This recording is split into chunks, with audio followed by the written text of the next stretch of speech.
So I'm sort of going to follow along roughly, give you an idea of where I'm going.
Well, welcome everybody. Why does it seem like it's not loud enough? Do we have the people who attend to such things? Who's in charge of this? How's in conclusion, I would say, it seems like it's on.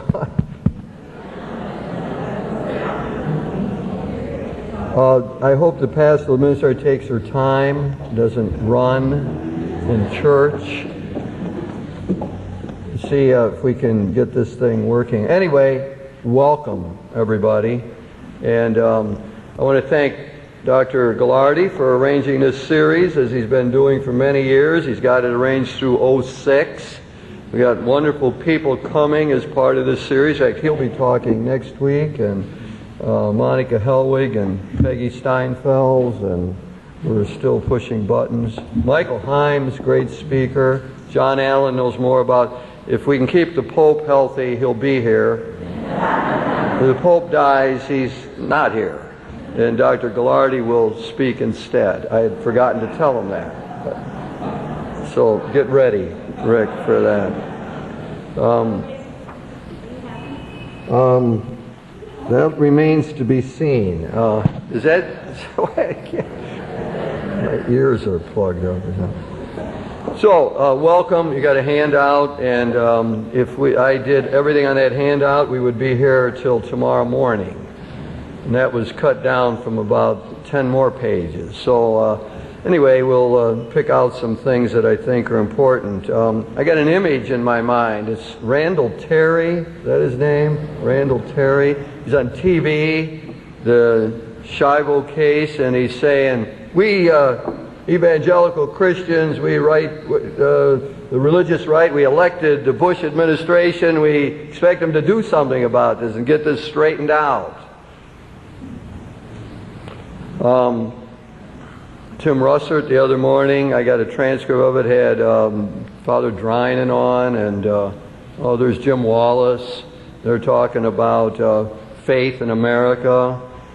And we just went through this with the election, and we saw afterwards that in the polls that 22% of the people thought the main issue had to do with morality and values. So it's woven into the whole question, and it's just live, it's powerful, all of the things that are going on now. I'm going to be talking about trying to put the two together, church and politics, and trying to get some guidance from John Courtney Murray. Murray was probably the most influential theologian the Catholic Church has produced in the United States. He was on the cover of Time magazine. Where did I push the button down here? He's on the cover of Time magazine. There he is, yes. Anyway, he was December 12, 1960. Anyway, that was 1960. Something happened that year, made him famous.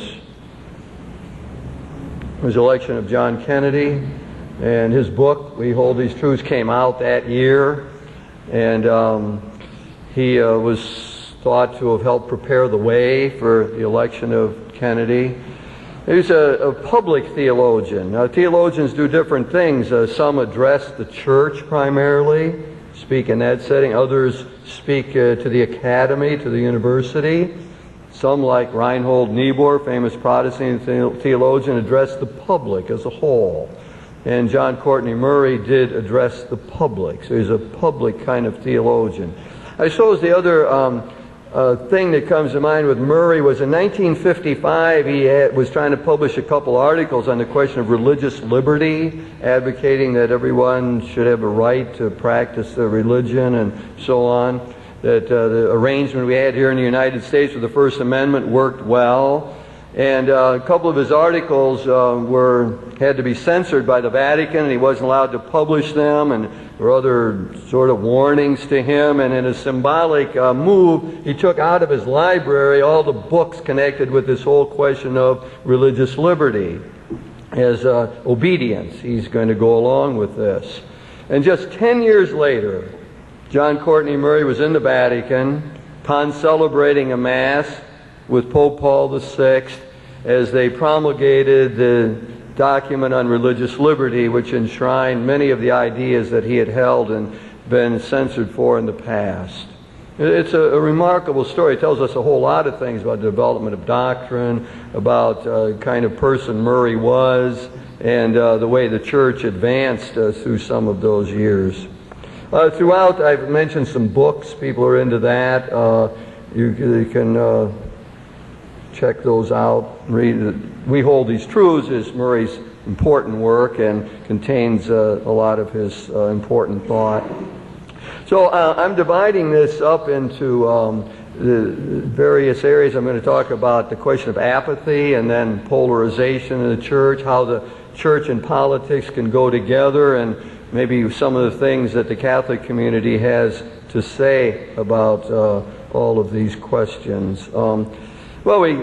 Images, Iraq, people lined up to vote, worried that there'll be a bomb blown up or something. South Africa, when they first had to open elections, people thronging to the polls. And us having difficulty getting, 50% or so to vote in our country. So clearly we have a problem of apathy. We got a lot of mistrust of government. We got a lot of people who are cynical about politics and so on. But on the other hand, I see some rays of hope there. I was asking my students the other night whether they voted or not, and we had a unanimous group of students. They all had voted in the election. And I'm hearing that around in a number of different circles. Young people are the lowest cohort in terms of percentage voting. And yet, maybe somewhere along the line, our Catholic social teaching is getting through to these people about why to vote. And I was interested in, I was asking them why they went to the trouble to vote. And a lot of their language was very secular. The language was like, well, I've got a right to vote, so I'm going to exercise it. Or if I don't vote, then I can't criticize. Or I want to be part of this process that's going on. That would ring well with John Courtney Murray. When Murray was dealing with the questions of apathy and indifference and cynicism, he thought that religious people, Catholic community in particular, should use secular language to make our case, that we should draw on what he called the natural law. We should use a public philosophy as to motivate us to be involved in the political realm. So my students, it seemed, were representing the way Murray would like to. We got a right, we have obligations, we have something to offer in the public realm, and so we should do so. He's often criticized for that, for sort of narrowing his own views on the question of making the warrants for involvement in the political process, confining them to philosophy and the natural law, and not drawing upon the theological tradition. So if I wanted to encourage my students to vote in the future, maybe I'm going to say, well, Second Vatican Council told us in Gaudium et Spes, the pastoral constitution, that we Christians should be more involved in the things of the world. We should be more passionate about making this world a better place. We should talk about the importance of building the kingdom in the world, that's our responsibility.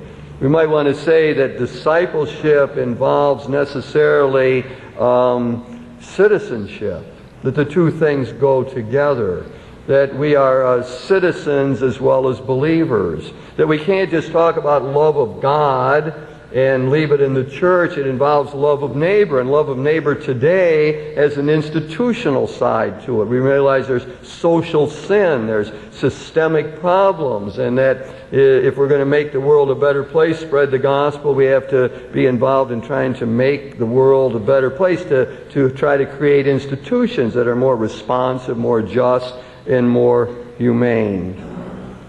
So there are, you can approach this question of apathy in another way, in cynicism, and say, well, we should rise above all of that. We should be the part of the solution because we're called by God to do that. That's our Christian responsibility as disciples of Jesus, to try to be involved in the political realm. So I was sort of encouraged to hear the young people talking that way and speaking about their reasons to be involved. So that's the first point, and Murray's good at that in reminding us to speak a language that people can understand. He was a public theologian. He wanted to talk in a way in which the whole culture would be able to understand him. But I think we can go beyond that and bring in public theology as well as public philosophy. Then there's the whole question of polarization. And we see that in relationship to the last election. And James Madison, right at the beginning of our history, he worried about factionalism. He thought that in this democratic situation, factions would grow up, self-interest groups that wouldn't be concerned about the common good. And he was felt that we needed to address that kind of problem, and surely we do. And polarization's obviously becoming worse in so many ways. During the Kerry campaign, we got a call here at Corpus Christi from Mara Vanderslice, who is in charge of the religious outreach for the Kerry campaign. And she wanted to know whether Senator Kerry could come to Mass here at Corpus Christi. And the reason she needed to ask that is because there were Catholic churches where he was not welcome to come. And so that became something she had to do with. They were well aware in the Kerry campaign that there were signs in this district, Catholics against Kerry. I had a very long conversation with Mara, as a matter of fact, in that particular time. And it was interesting as she's searching for ways to reach out to the religious groups and so on, and how little they had done on that in reaching out to Catholics. and realizing it and trying to do something about it and really not knowing how to go about it. I couldn't help but contrast that with another session I was at. I was with a lot of my fellow neoconservatives in Washington, and with Dale Hudson and others, and as part of it we had a briefing by Karl Rove. And Karl Rove went into all of this detail. It was a Catholic group of Catholic neoconservatives, and Karl Rove was telling all of these ways that he had spent all those years and times of reaching out to the Catholic community. They tried to find the right language to reach the Catholics and to take the issues that were important to the Catholics and try to work all of that out. As I'm talking to Mara Vanderslice, I mean, it was like being in two different worlds in terms of sophistication, in terms of effort to reach out to the Catholic community, and so on. Now, so I mean, it represents the kind of polarization that we saw going on in the campaign.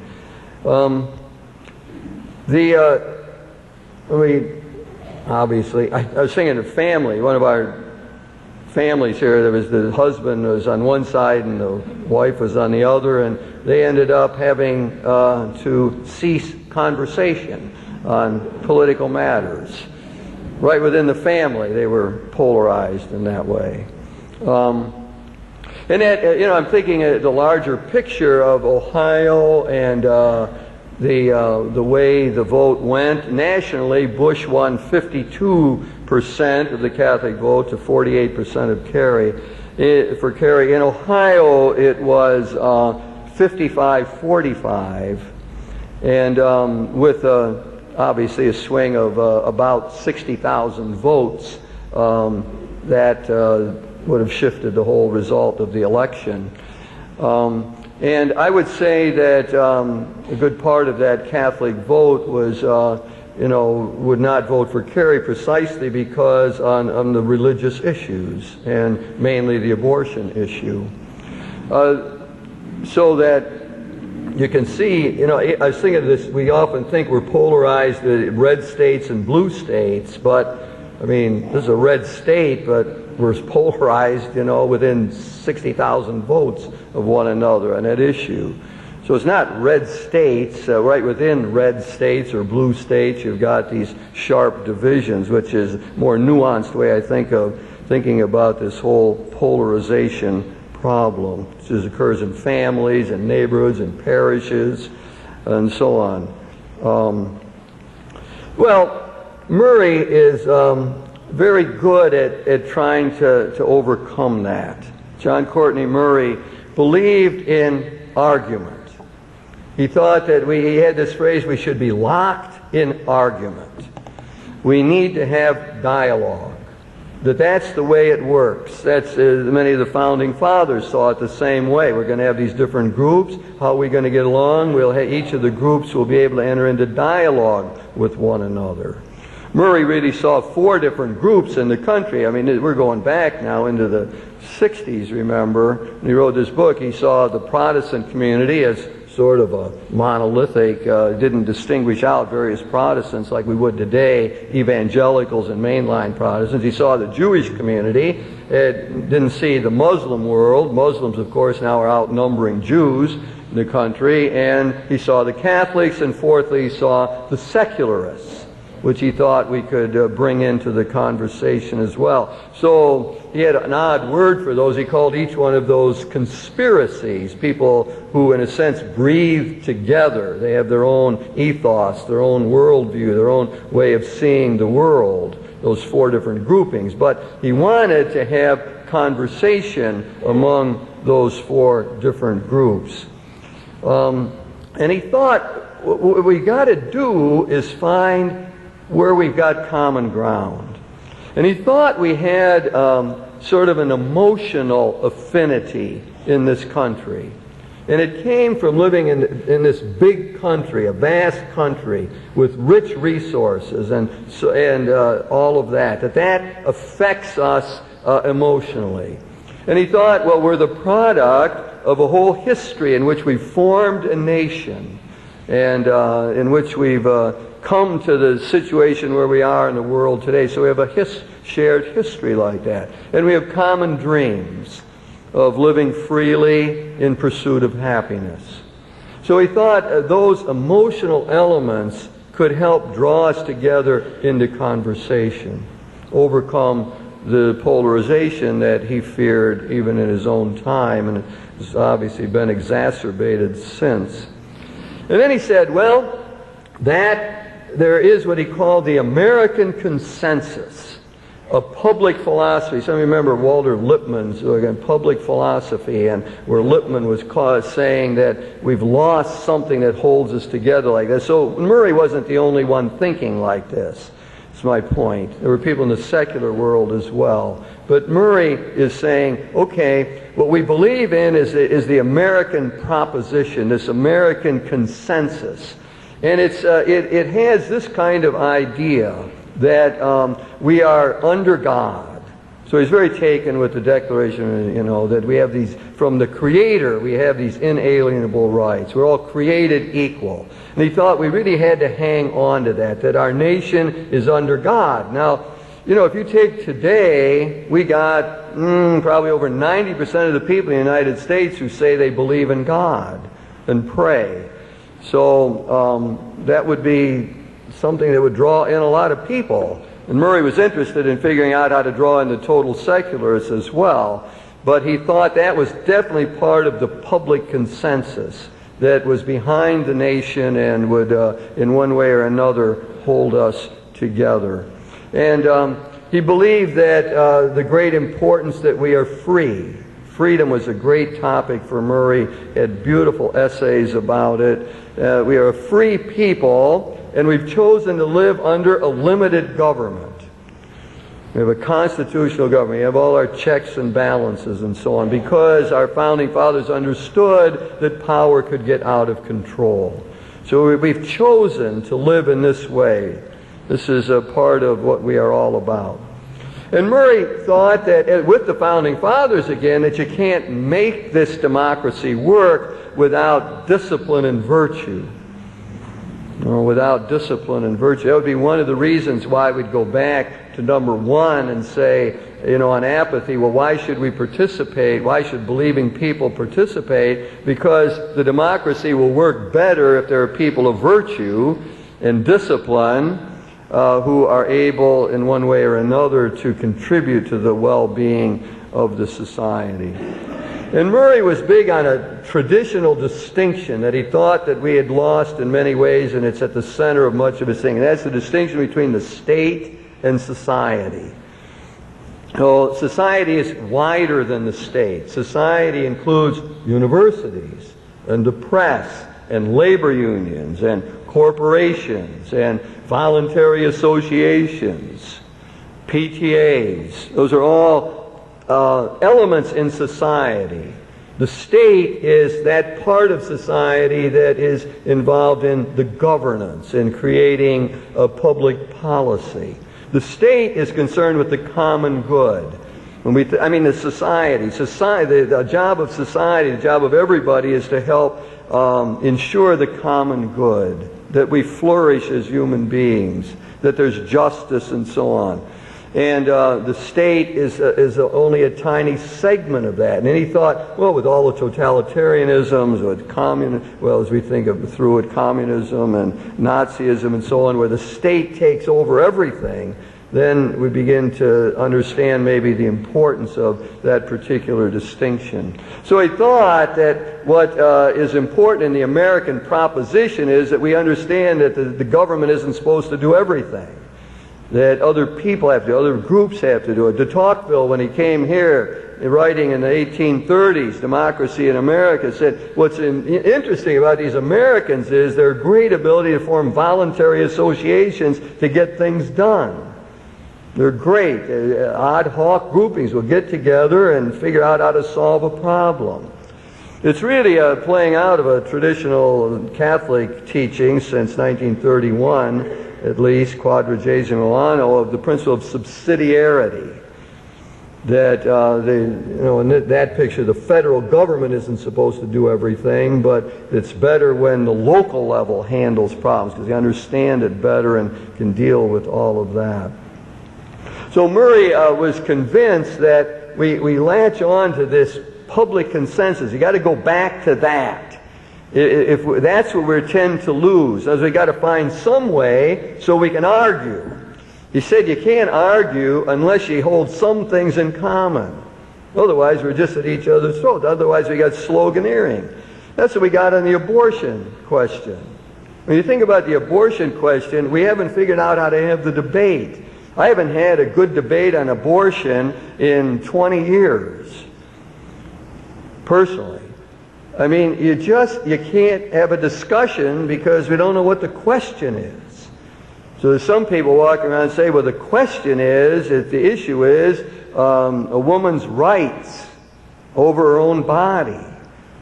And there's other people walking around, the Catholic community is part of that says, no, that's not the right question. The question is a four-part equation. It's got to do with the mother and the father and the fetus and society.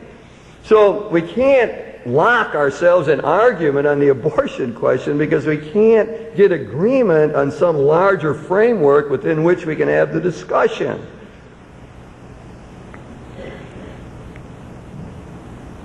Some people suggested to Kerry when he was dealing with the abortion issue here in Ohio and Catholics Against Abortion that there was something that he could say about that. That he could say that, well, 1.3 million abortions a year in the United States is a bad thing. He could have said that as a bad thing. Or he could have even repeated what President Clinton said repeatedly, that is, that abortion should be legal, safe, and rare. But the Kerry campaign chose not to address that larger question and not to even look for some way in which there'd be some consensus in the United States among everybody, most people, that 1.3 million abortions every year is not a healthy thing. It's not something to rejoice over. Terrific. We got a million abortions. So you can't have debate unless you can get some larger frame in which you can talk. And Murray felt that if we could do that, if we could get locked into debate somehow on the American consensus, get back to that. What is it we hold? What is it that we have in common? What are the emotional things that hold us together? If we could talk about that, then maybe we could figure out how to have civil arguments about public policy and what's good about how we seek the common good in society. So he thought if we did that, then we would find a way to have dialogue among citizens. We could talk about what the broad policies of the United States should be in the light of this larger public consensus. We could have reasonable discussions where we have good arguments. That's what Murray kept insisting, that the church has a right to participate in this public discussion. That as the citizens of the United States, religious people, moral majority people, Christian coalition people, that's anachronistic, but any religious group has a right to participate, but there's a corresponding obligation to try to make the case in a compelling way. You have to speak in such a way that it begins to make sense to people. And again, to keep with the abortion issue, that seems to be the problem in large measure for people who think that 1.3 million abortions here is bad, is to find a way of speaking about the question that can enlarge the debate and help us to come closer together. Murray was not utopian on this. He didn't think we're all going to agree on everything. No, but his bit was, let's limit the warfare and enlarge the debate. That's still good advice, isn't it? When we be doing better in a civil society, limit the warfare, shelve some of the heavy weaponry, get Randall Terry to tone down a little bit, or those types, and to enter into a more civil discourse on all of this. So good things will happen, Murray felt, if we were able to do that.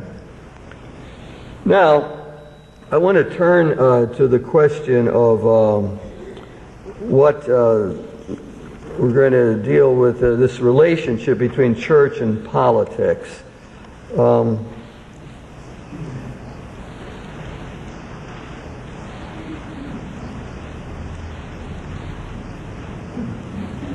At one extreme, we have the privatizing tendency. Now, we can go back to John Kennedy when he ran for president, and went to Houston in September 1960 and talked to their ministerial association. Sorensen had tried to get a hold of Murray to get advice on it, and he did get some advice on the talk, but Murray didn't write it or anything like that. But Kennedy gave that talk, and essentially what he said was that he believed in an absolute separation of church and state.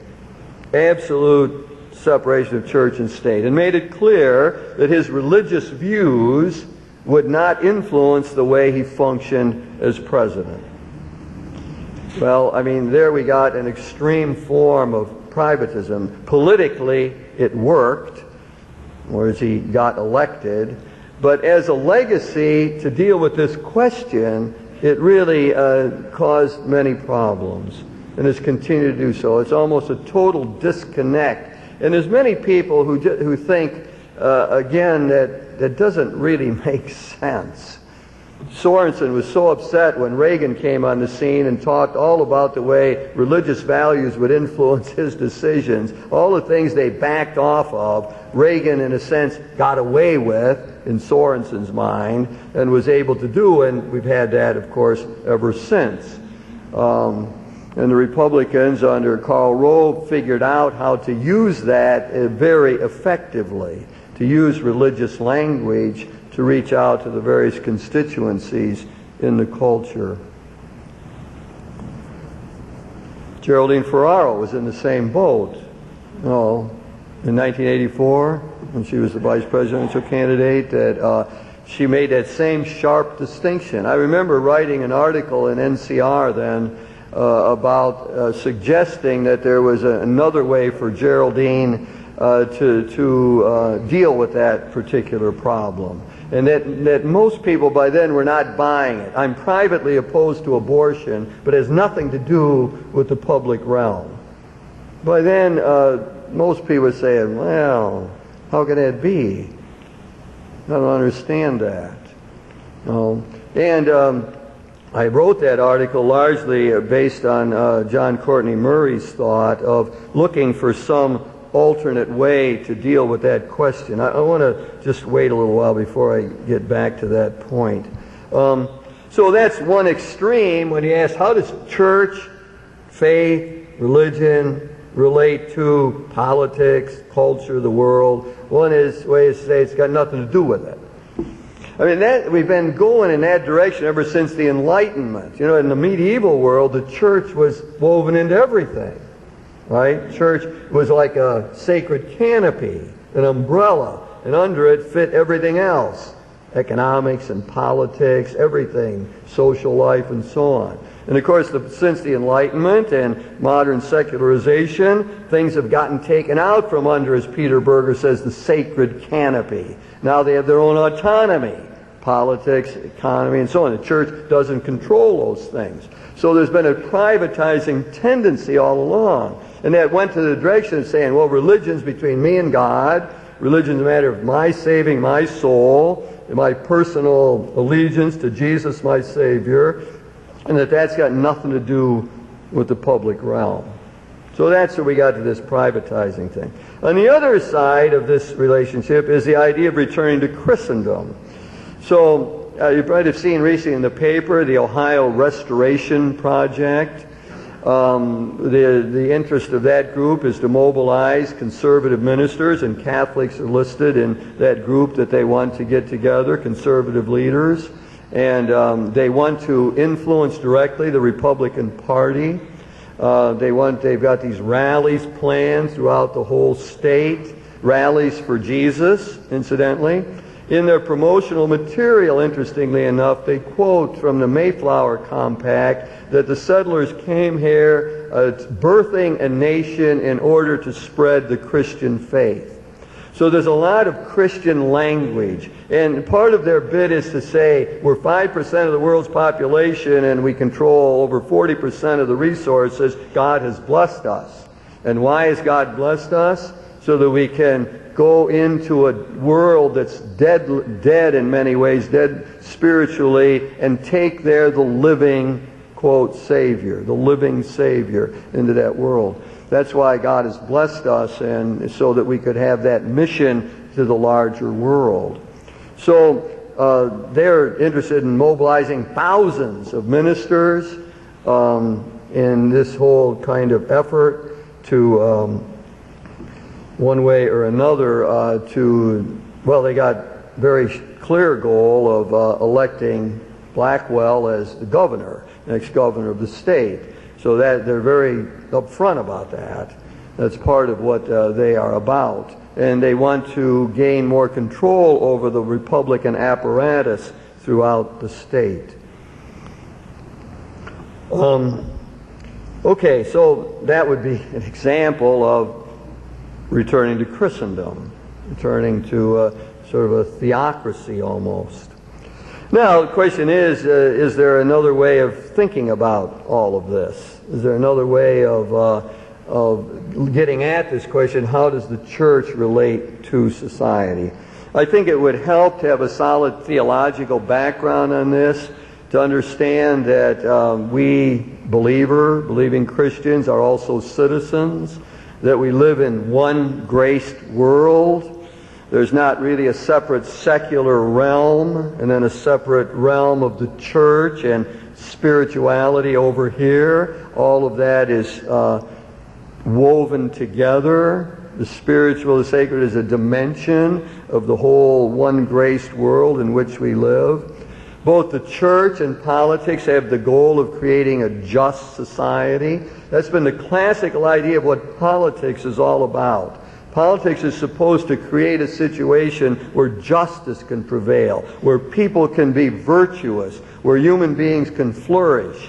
You know, politics had this bad name, but traditionally, like with Aristotle and with Thomas Aquinas, politics is a very positive kind of thing. It comes from the Greek word polis, which means city. It's got to do with how you organize the city, the earthly kingdom, so that justice will flourish. So the church and politics are about the same thing, of trying to create this justice in the world. Martin Marty's identified this idea of the public church. The public church, which seems, it's pretty vague. I was at a conference with him in Chicago and listening for 3 days and talking to various people. I'm not sure at the end of it all I really ever understood what this public church was all about. It seemed to be more of a movement in Marty's mind. That Martin Marty, certainly he's coming here as the McCormick Conference this next November. Great Lutheran historian, wonderful commentator on the thing. So Martin Marty's had to have the public church. He got the word from Benjamin Franklin.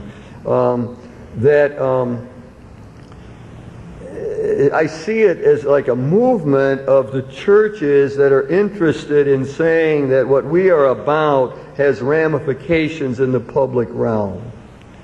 That we refuse to be privatized, I might put it that way.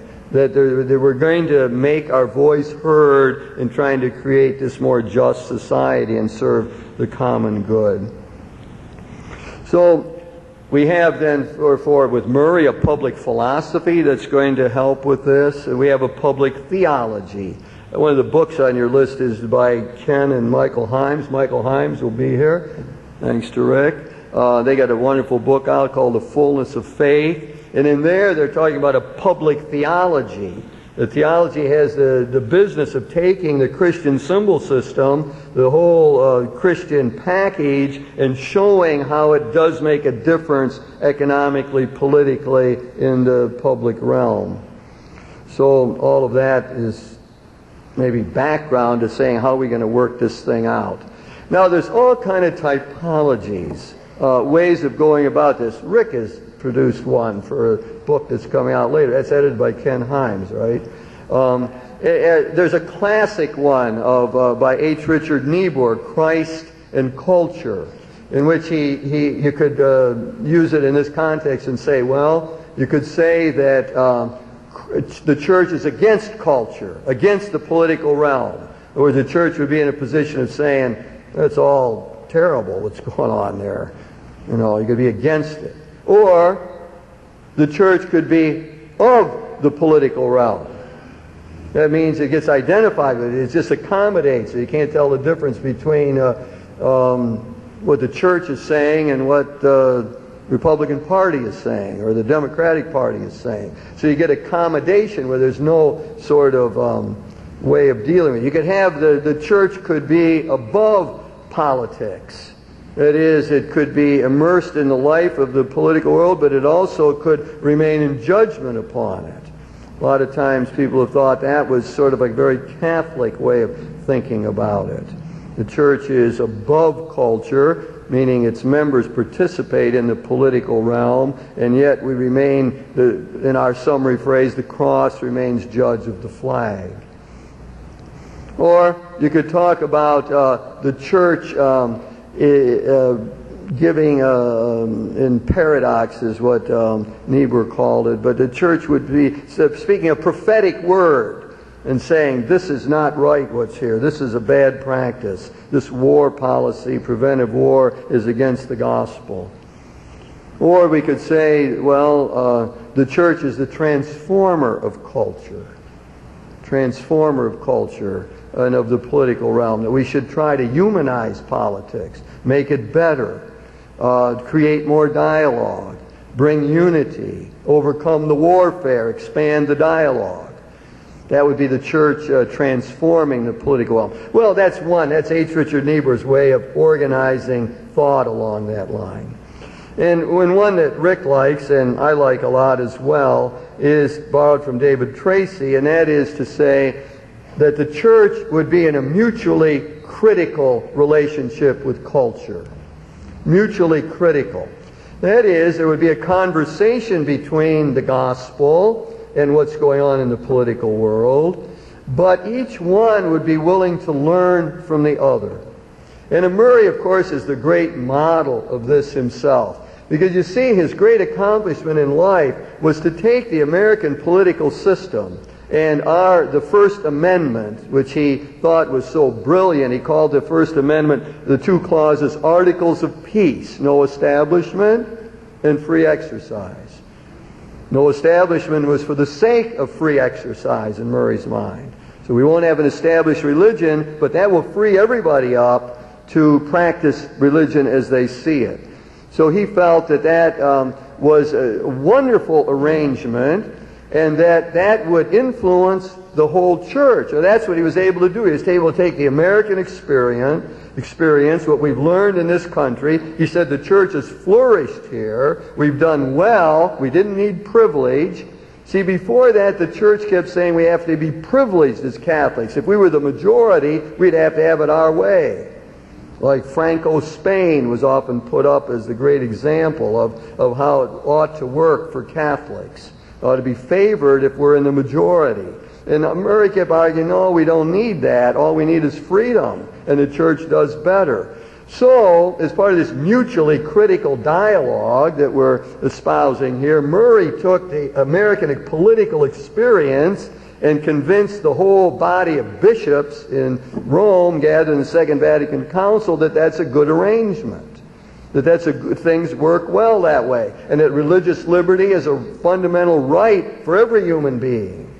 And the church doesn't need privilege, it just needs to be part of the mix in the dialogue. Well, so he took that and got it in. He learned from the culture and got it into the minds of the whole Catholic world now. So it's enshrined in the religious liberty document. On the other hand, the correlational, mutual, critical method here is going the other way as well, where the church reserves the right to say, well, No, that policy is not helpful. That policy is opposed to the natural law. This is, our opinion is this doesn't work right. Doesn't help human beings to flourish. So it's like a conversation that's set up. But each side has to be willing to learn from the other.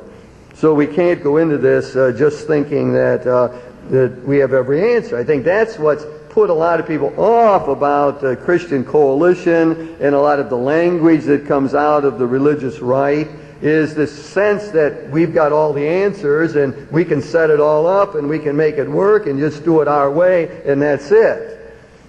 You don't get much of a feeling of a mutually critical dialogue from much of the rhetoric of the religious right, it seems to me.